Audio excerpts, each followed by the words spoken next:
Después que Juan fue encarcelado, Jesús vino a Galilea predicando el evangelio del reino de Dios, diciendo: el tiempo se ha cumplido y el reino de Dios se ha acercado. Arrepentíos y creed en el evangelio. Andando junto al mar de Galilea, vio a Simón y a Andrés, su hermano, que echaban la red en el mar, porque eran pescadores. Y les dijo Jesús: venid en pos de mí, y haré que seáis pescadores de hombres. Y dejando luego sus redes, le siguieron. Pasando de allí un poco más adelante, vio a Jacobo, hijo de Zebedeo, y a Juan, su hermano, también ellos en la barca, que remendaban las redes. Y luego los llamó, y dejando a su padre Zebedeo en la barca con los jornaleros, le siguieron. Señor, esta es tu palabra, y tu palabra es verdad. Santifícanos en tu verdad, te lo pedimos. Amén. Hermanos, el Evangelio de San Marcos es bastante particular. Iba a decir especial, pero bueno, todos los libros de la palabra son especiales. Pero en cuanto a su forma es bastante particular, distinto a los otros tres. Es el evangelio más antiguo,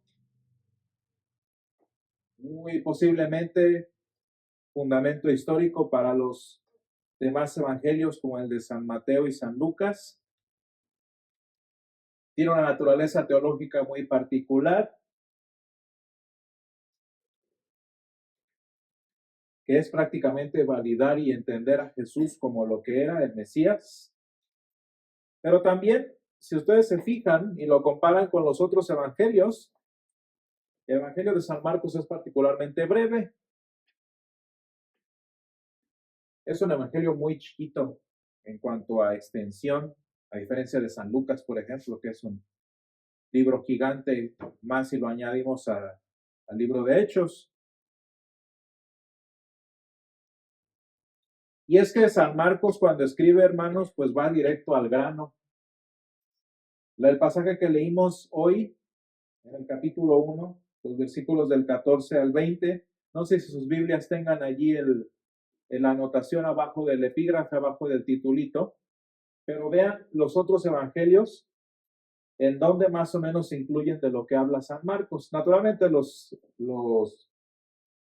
capítulos y los versículos tienen 500 años, ¿verdad? No son tan viejos. Pero si nos sirve de referencia los capítulos que ha hecho la iglesia para nosotros, vean cómo lo que leímos en el versículo 14 en San Mateo sucede en el capítulo 4, igual que en San Lucas. Y el llamado de los discípulos en el versículo 16 sucede hasta el capítulo 5 en San Lucas.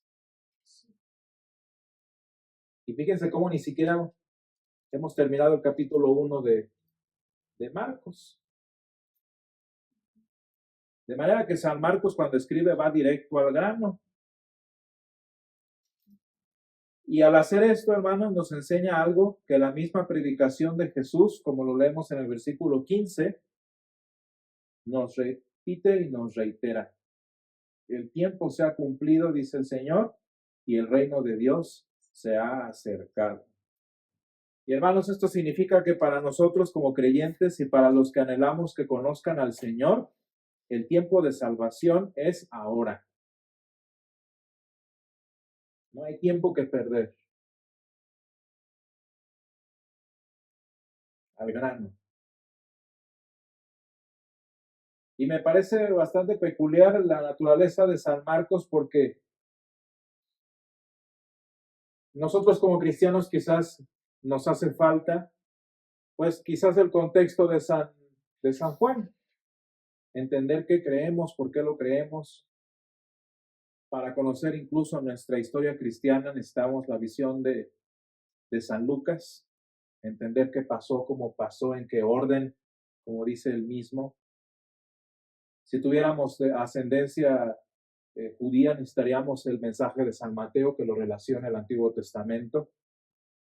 Pero cuando hablamos del evangelismo, hermanos, muchas veces necesitamos ser como San Marcos e ir al grano, porque no hay tiempo de explicar.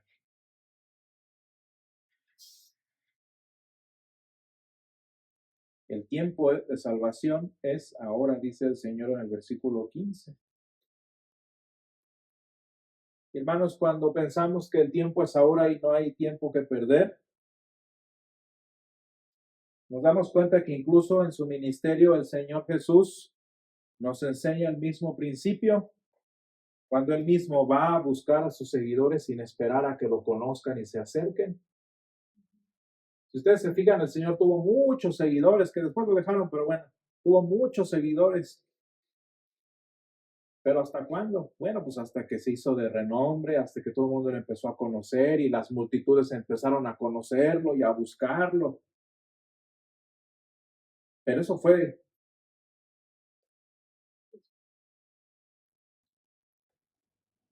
Y como vemos en San Marcos, para muchas cosas del reino, para muchos asuntos de lo que compete a su palabra, en especial el evangelismo, el Señor mismo tiene que ir a buscar gente porque no hay tiempo a esperar a que lo conozcan, a que se enteren.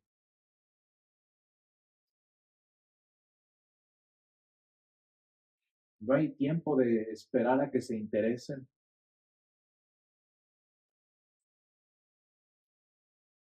Y de hecho, hermanos, los encuentra en medio de la jornada, con redes en mano, como dice aquí en el versículo 16. Vean qué estaban haciendo San Pedro y San Andrés.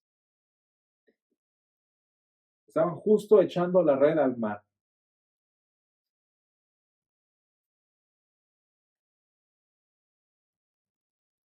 Y el Señor va justo a donde están, a donde el Señor sabía naturalmente que ellos estaban, va, los busca y les dice allí, síganme.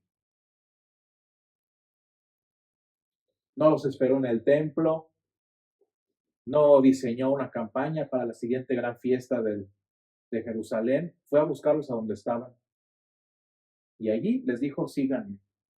Hermanos, una de las doctrinas prácticas más hermosas de la Escritura es la dignificación de nuestra vocación humana. Y sabemos vocación, ¿verdad? Vocación es llamado, dirección, dirección de nuestra vida. Que en la vida práctica o en palabras simples le podríamos decir nuestra ocupación. Y no nada más la ocupación que no nos gusta, sino también la que nos gusta.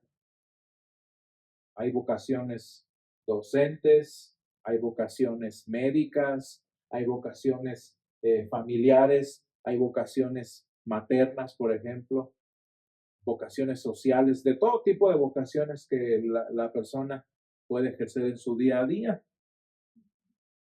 Y cuando nosotros entendemos la actividad del quehacer humano, la vocación que el Señor puso en nuestro corazón, a la luz de la Escritura, nos damos cuenta que el Señor no solo conoce nuestro lugar de desenvolvimiento, en donde me desenvuelvo, en donde trabajo, en donde realizo mi actividad diaria, sino que también la dignifica y la usa para sus propósitos eternos. Estaba viendo un video hace como 2 o 3 días de una familia, no me acuerdo cuál habrá sido el contexto, pero es una familia afroamericana que el gran evento es, están todos alborotados de que viene la reina a visitarlos. Y pues naturalmente ustedes sabrán que cuando eh, los monarcas visitan, no nada más como monarcas, sino como jefes de Estado visitan las casas, pues obviamente hay que preparar cierto protocolo, ¿no? Pero tan emocionada estaba esta familia, especialmente la mamá, que se les olvidó por completo el protocolo y la señora hasta abrazó a la reina, ¿no? Entonces, me imagino, no sé si saben por referencia cultural, pero eso no se debe hacer, no nada más porque es impropio de abrazar a un extraño, sino por, imagínense el motivo de seguridad, un abrazo y la apuñalan, eso no debe suceder. Pero ¿por qué creen que no le importó el protocolo y lo que le habían dicho y todo eso? Pues porque estaba feliz de tener a una figura tan distinguida en su casa, en lo que ella hacía, y aparentemente les preparó la señora una cena muy especial, que pues obviamente no pudo comer ahí con ellos, pero sí se llevaron, creo, algo así, un poco de la comida. Pues imagínense esto, pero a nivel real. Dice el Salmo, ¿qué es el hombre para que tengas de él memoria? Y el Hijo del Hombre para que lo visites. ¿Se han dado cuenta que el Señor nos visita en nuestro trabajo? Nos visita en nuestro lugar de actividad diaria, sea la casa, sea la oficina, sea la escuela, sea la empresa. El Señor allí nos visita. ¿Se fijan que eso es lo que está haciendo el Señor Jesús con los discípulos? Fue y el Señor del universo se presentó delante de ellos en su trabajo. Y hermanos, si en esta Navidad celebramos que el Señor del universo entró a nuestra historia, entró a nuestra humanidad, haciéndose carne, pues hoy vemos que el Señor también entra a nuestros trabajos. El Señor también visita nuestra cocina, nuestro escritorio, nuestro, nuestra mesita.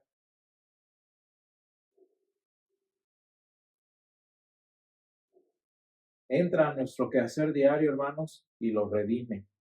Y le da a nuestra actividad diaria, hermanos, fíjense bien, una dimensión tanto más sublime y hace de ella un medio por el cual expandir su reino. Imagínense, hermanos, que el Señor hubiera desarrollado su ministerio desde el templo, pues el templo de por sí tenía un ministerio a capacidad completa. De hecho, ese era el problema del templo y del antiguo pacto, que el templo no daba el ancho. Imagínense que el Señor se hubiera puesto a ministrar su nuevo reino desde el templo, pues apenas el templo ya podía con lo que tenía. Muchas veces pensamos, hermanos, hablando del evangelismo, que se trata de la iglesia, que es la obra del pastor, ¿no? Que es el ministerio pues no sé, de la oficina pastoral o del quehacer congregacional. No, hermanos, pues yo ya tengo mis suficientes problemas.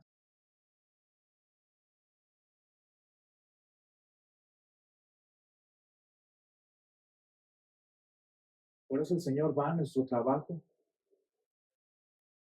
va a nuestra actividad diaria y lo exalta ahí. Y allí nos dice, fíjense bien, ahí donde estamos nos dice, sígueme. No nos grita desde el templo, sígueme. No, va allí porque no hay tiempo de que a ver si lo escuchas. Va a tu lugar de trabajo y ahí te dice, síganme. Ahora, hermanos, también es cierto que Jesús tiene que ir a nuestro lugar de trabajo, no solo porque, pues bueno, no hay tiempo de que lo conozcas o de que, sino porque casi siempre estamos demasiado ocupados como para obedecer su voz. Estás tan metido en el trabajo, tan metido en depender de tus fuerzas, que el Señor tiene que ir a hablarte allí, porque si no, no oyes. Muchas veces en nuestra vida cristiana, hermanos, y ahora que he estado trabajando en los devocionales, pues ese es uno de los objetivos, ¿no? Porque sé que es difícil. Yo tengo un trabajo, yo vivo de mi trabajo. La semana pasada, por ejemplo, me la pasaba de 9 a 9, ¿verdad? En la universidad, 9 a 9 en cursos. Y pues obviamente no tengo tiempo de pues, tener mi devocional a mediodía, como lo tengo a veces en la universidad. ¿Qué es lo que hago entonces? Pues allí mismo, allí donde estoy, hago que sea un momento para el reino. Y hermanos, sabemos, yo como pastor lo sé, el Señor lo sabe mucho mejor, que es difícil a veces desconectarnos del trabajo y ya. No nada más porque somos necios, que es gran parte del asunto, sino porque a veces la verdad, pues nuestra necesidad humana no nos permite. ¿Sí? Hace tiempo me acuerdo cuando me hablaron para este caso muy triste de un funeral al que fui, hasta le tuve que hablar a nuestro pastor emérito, que se supone que por eso es emérito, ¿no? Porque ya, no, pues ahí está regresando al trabajo, porque yo estoy, ¿qué? Encerrado en el trabajo. El que tenía más la facilidad fue y asistió a la situación, ¿no? O sea, es real, yo sé que es real, pero por eso el Señor nos da la oportunidad de allí donde estamos, allí hacer una vida cristiana y allí ser luz a las naciones.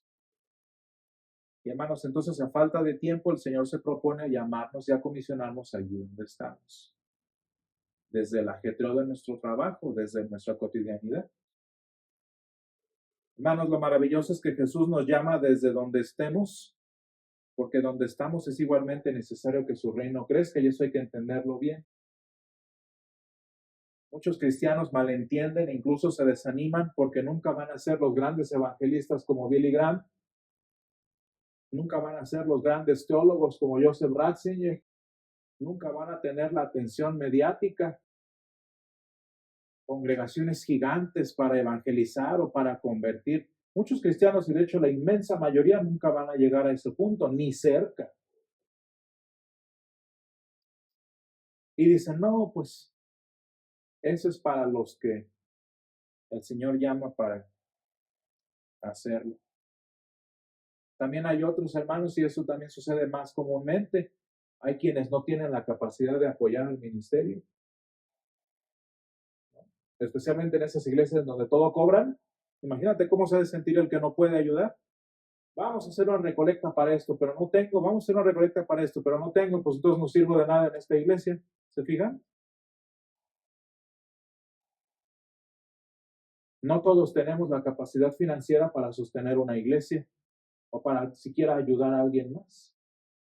Yo me acuerdo hace tiempo, le pedía tanto al Señor, Señor, dame dinero porque necesito ayudar, pero no se puede.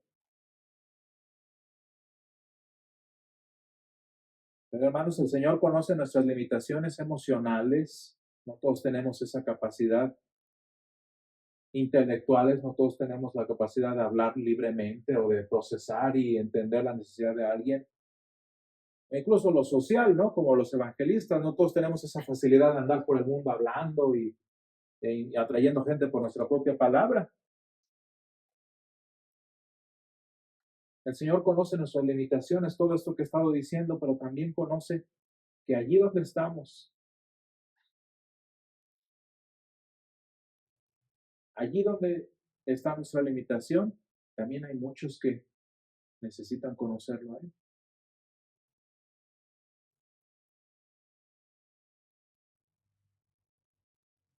Es que el Señor me ha hecho pobre, necesito primero que me bendiga para entonces ahora sí bendecir a los otros. No, entre los pobres hay mucha gente. O luego como le hacemos a estigmatizar, estaba viendo el otro día el video de Marcus Witt de Enciende una luz. No sé si ustedes lo conocen, vamos a estar cantando ese alabanza dentro de poquito. Pero dice, enciende una luz en todo lugar. Y es un himno evangelístico, ¿no? Lo que me da risa es que todos los que salen allí, creo que nada más hay una excepción, todos los que están ahí son pobres. También los ricos necesitan. Y hasta yo diría mucho más, porque están podridos por tantas cosas que el mundo ofrece. Hermanos, el Señor hizo a unos ricos y a otros pobres porque en todos lados hay necesidad. Y si el Señor te hizo tímido, bueno, es que hay mucha gente tímida que necesita conocer al Señor a través de tu palabra. Si el Señor te hizo maestro, bueno, pues es que hay muchos alumnos que necesitan al Señor allí donde estás. El Señor nos hizo mexicanos, nos hizo leoneses, en donde sea que estemos, porque aquí, en nuestra ciudad, es donde hay necesidad. Hermanos, ¿cuántas personas, y yo las conocí allá en Estados Unidos especialmente, es que yo siento un llamado para ir a predicar a tal lugar? Si eso fuera, yo tengo un llamado para ir a predicar a Corea del Sur, se los puedo garantizar. Yo tengo un llamado para ir a predicar a Suiza. Pues, ¿por qué crees que el Señor te hizo mexicano? Pues porque aquí hace falta. Claro, hay muchos que el Señor los manda a las naciones, que se llaman misioneros, ¿verdad? Pero aquí también hay gente. Y no nada más eso, hermanos, muchas iglesias y muchos cristianos se enfocan primero en lo social. Voy a ayudarte porque eres pobre, para que salgas de la pobreza y entonces te enseño a Jesús. Desde pura entrada el Señor Jesús dijo, los pobres siempre los van a tener, porque los pobres siempre van a ser pobres, asumiendo que tenemos todo el tiempo del mundo para crear sistemas sociales que cambien la realidad de los pueblos. Hermanos, si los gobiernos no han podido, con todo el poder y y la máquina del Estado, ya mero nosotros vamos a poder. Y no estoy diciendo que no ayudemos, pero ese no es el punto. Porque la inmensa mayoría, hermanos, especialmente en esas tonterías como la teología de la liberación en América Latina, por ayudar a la persona a que salga de su situación en la que está, ¿qué crees? Terminas perdiendo tiempo en eso y se va la ocasión de salvación.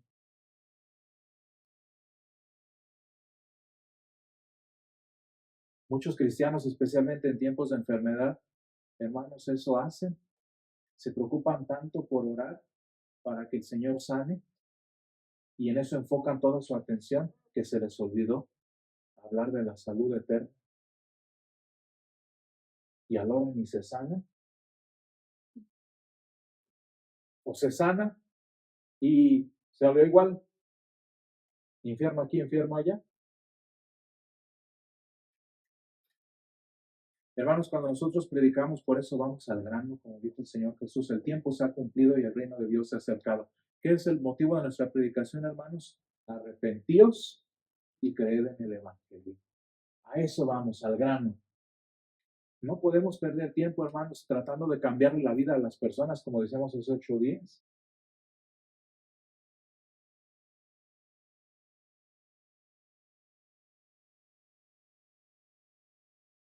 De manera, hermanos, que la palabra nos enseña que ciertamente hay prisa y hay necesidad de que todos lados haya mensaje y haya predicación. Pero también, hermanos, el mensaje del Señor nos enseña algo muy bonito.